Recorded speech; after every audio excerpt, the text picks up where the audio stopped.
Field Camel 3 to 911. I got rotation coming through Field Camel right now. Well, I'm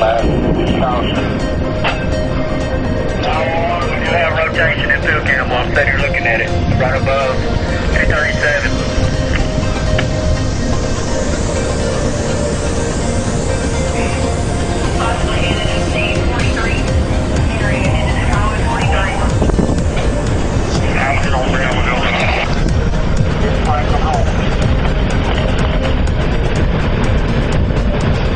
Can it run out? Let's get someplace safe.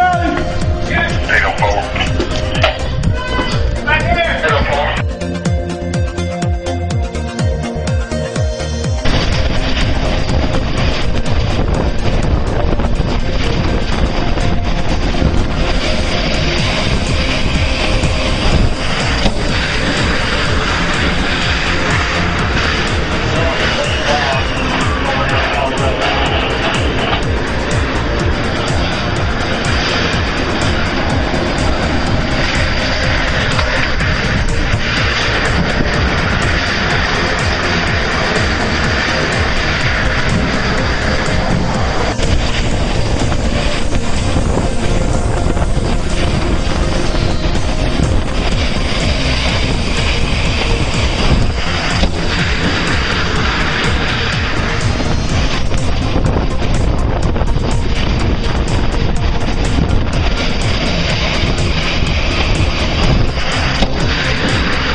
Police department had 4 cameras, 2 inside, 2 outside.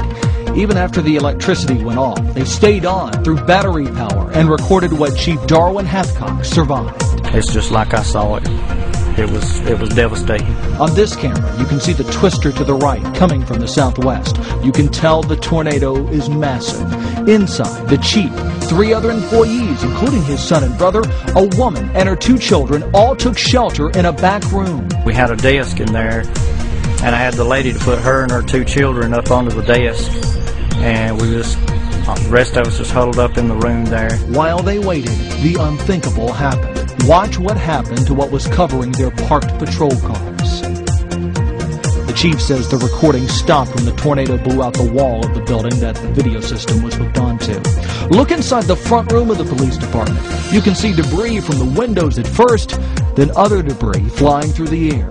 Everyone in the building survived, but they did not emerge without some pain. For example, the chief suffered a black eye. My son pulled his shoulder out of place. He's having a lot of problems with it, and we're just bruised from like head to toe, but nothing major.